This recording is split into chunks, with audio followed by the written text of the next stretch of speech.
वो कहते हैं ना गाइस, आप बस चलते जाओ, रास्ते अपने आप बनते जाएंगे। तो आज मैं पहुंचने वाला हूं एक ऐसी सिटी में जो फेमस है अपने कल्चर, इकोनॉमिक्स, हेल्थ और एजुकेशन सेंटर्स के लिए, जिसे लंदन के बाद दुनिया की सबसे बड़ी कॉर्पोरेशन सिटी माना जाता था। मैं बात कर रहा हूँ चेन्नई की। और आज चेन्नई में पहली बार फ्लाइट से लैंड करते ही मेरे साथ एक नया चैलेंज होने वाला था, जिसका मुझे बिल्कुल भी आइडिया नहीं था, क्योंकि आज मेरे पास सिर्फ एक दिन है और इस एक दिन में मैं चेन्नई तो नहीं घूमने वाला, क्योंकि ये एक मेट्रोपॉलिटन सिटी है और मेट्रोपॉलिटन सिटी में पॉल्यूशन, पॉपुलेशन और बहुत सारा ट्रैफिक होना आम बात है। तो मैंने डिसाइड किया है चेन्नई की एक सीक्रेट प्लेस, जिसके बारे में मैंने बचपन में टीवी में देखा था, जो चेन्नई से लगभग 70 किलोमीटर की दूरी पर है, जो कि एक दिन में जाकर वापस आना तो यार बिल्कुल इम्पॉसिबल है। फिर मैंने नाश्ता किया और आगे बढ़ा। फिर अन्ना लोगों को बहुत समझाने के बाद कोई जाने को रेडी ही नहीं हुआ। फिर लकीली मुझे ये अन्ना मिले। फिर मैं निकल पड़ा अन्ना के साथ 70 किलोमीटर की जर्नी पर, जिसका नाम है महाबलीपुरम, मीन्स ममल्लापुरम, जो फेमस है अपने historical monument, Asian Hindu temples और स्टोन कार्विंग के लिए, जिसे 6वीं शताब्दी में बनाया गया था। उनके पैरे ना पे तामरे कन्नन। अरे हाँ, very long name. Can you repeat again? Thamarai Kannan. Thamarai Kannan. Thamarai Kannan. वैसे अन्ना का नाम है तामराई कन्नन। फिर अन्ना मुझे चेन्नई के बारे में बताने लगे और मैं उन्हें दिल्ली के बारे में, और फिर हमारा सफर ऐसे ही कटने लगा।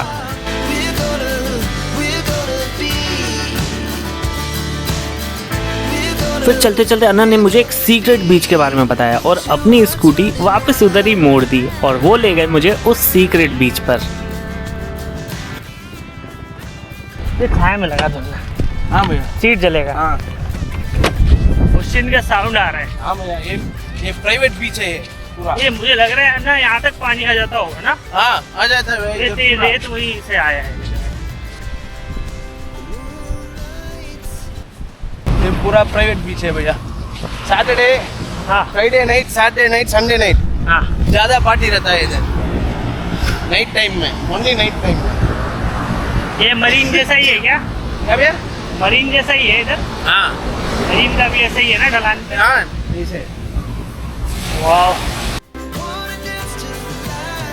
और यहाँ पर कोई नहीं था। नज़ारे बहुत मस्त थे और गर्मी उससे भी ज़बरदस्त।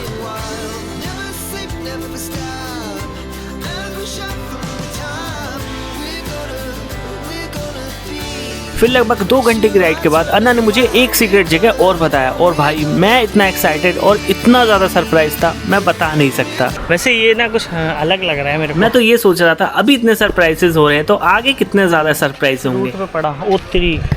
ये क्या देख लिया भाई, ये तो बहुत खतरनाक लग रहा है। बैक टू बैक इतने सारे सरप्राइजेस देखकर मैं तो बहुत ज़्यादा एक्साइटेड हो गया। वैसे इस जगह को कहते हैं मद्रास क्रोकोडाइल बैंक ट्रस्ट, जहाँ पर बहुत सारे मगरमच्छ हैं, और एक साथ इतने सारे क्रोकोडाइल देखकर तो भाई मैं तो बहुत हैरान था।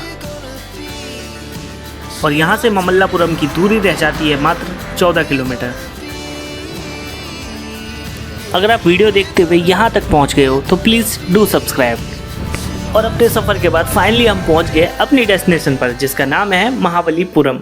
चेन्नई से 70 किलोमीटर दूर बसी ये पोर्ट सिटी यूनेस्को की वर्ल्ड हेरिटेज साइट में गिनी जाती है, जिसे पल्लव राजवंश द्वारा 6वीं से 7वीं शताब्दी में बहुत से मंदिरों और गुफाओं के निर्माण से बनाया गया था। अभी मैं हूँ 5 रथ टेम्पल के पास। ये एक पहाड़ हुआ करता था जिसको तराश कर मंदिर और अन्य प्रकार की स्मृतियाँ बनाई गई हैं, जिन पर एक भी जॉइंट नहीं है। इस टेम्पल का नाम 5 पांडवों के नाम पर रखा गया है।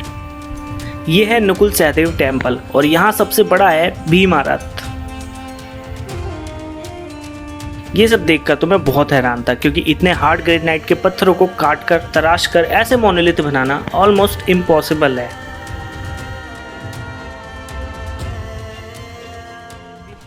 बहुत भयंकर वाली गर्मी पड़ रही है अभी।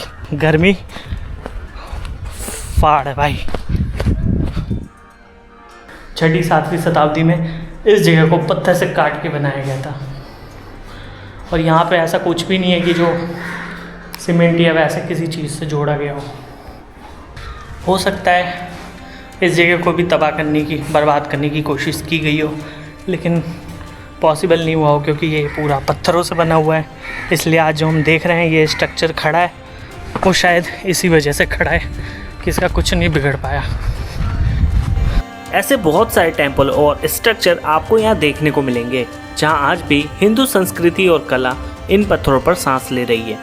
मैं तो ये सोचने पर मजबूर था कि उस जमाने में ऐसी कौन सी मशीन थी, ऐसी कौन सी टेक्नोलॉजी थी जिसे इतने बेहतरीन तरीके से इन पत्थरों को आकार दिया गया था। सोचने वाली बात है। वैसे एक सीक्रेट चीज़ मुझे आपको दिखाना था। ये ढलान है, अगर मैं यहाँ से कुछ भी गिराऊंगा ना तो वो लुढ़कता हुआ नीचे चला जाएगा। लेकिन ये क्या चीज़ है भाई?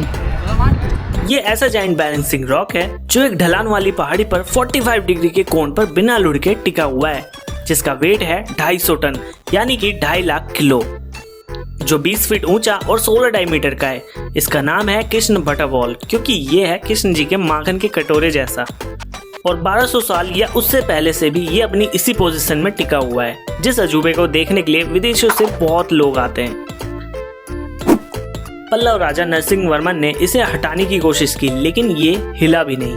और उसके बाद 1908 में भी चेन्नई के गवर्नर आर्थर हैवलॉक ने सेफ्टी पर्पस की वजह से इसे 7 हाथियों से खींचकर हटाने की कोशिश की थी, लेकिन ये कहाँ हिलने वाला। जो 1200 साल से नहीं हिला वो अब क्या ही हिलेगा। मेरी तो बैट बच गई है भाई चेन्नई की इस गर्मी में। मेरे पास एक सीक्रेट और है, एक इम्पॉर्टेंट प्लेस और मैं मिस कर रहा हूँ, और वो जस्ट मेरे राइट साइड में, वहाँ मैं आपको लेके चलता हूँ और उसके बारे में थोड़ा सा आपको बताता हूँ। अभी मैं पहुँचा हूँ एक बड़ी यूनिक लोकेशन पे, सीक्रेट लोकेशन 1 2 3। शोर मंदिर दिखने में जितना खूबसूरत है उतनी खूबसूरत इसकी कहानी है। एक छोटे से पहाड़ को काट कर ये मंदिर बनाया गया था। 2 भागों में बना ये मंदिर, जिसमें एक विष्णु जी को समर्पित है और एक शंकर जी को। शोर मंदिर का निर्माण 8वीं शताब्दी में हुआ था। कहते हैं कि दूर से शोर मंदिर बिल्कुल रथ की तरह लगता है। पुराने इतिहास में विदेशी यात्री इन्हें 7 पगोडास कहते थे, जिसका मतलब है 7 टेम्पल। यानी कि अभी हमारे पास सिर्फ एक है, और हो सकता है बाकी के 6 दिखने वाले सेम ऐसे ही मंदिर अभी भी समुद्र के अंदर हों। इन मंदिरों को देखकर ऐसा लगता है कि ये हमारी हिंदू सभ्यता की प्राचीनता को दर्शाता है। यहाँ की मूर्तियों में हिंदू देवी देवताओं की प्रतिमा बनी है। ग्रेनाइट के ब्लॉक से बनाया गया ये मंदिर 8वीं शताब्दी से लेके आज तक ऐसे ही खड़ा है।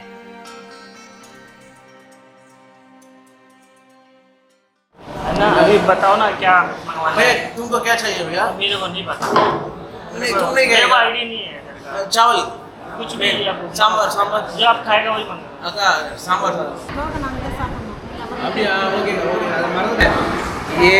ये रसम है, एक तैर है, एक कारा कोलम है, एक कूट सब्जी। ये रसम 2 सांबर 2 रख दिया दाल। ठीक है। ट्राई कीजिएगा, अच्छा है। फिर अन्ना के साथ देसी सा लंच करके और महाबलीपुरम को बाय बाय करने के बाद वापस आ गया चेन्नई। तो गाइज वीडियो अच्छी लगी हो तो प्लीज एक लाइक और एक सब्सक्राइब। मिलता हूँ आपसे अब नेक्स्ट वीडियो में, तब तक टाटा बाय बाय।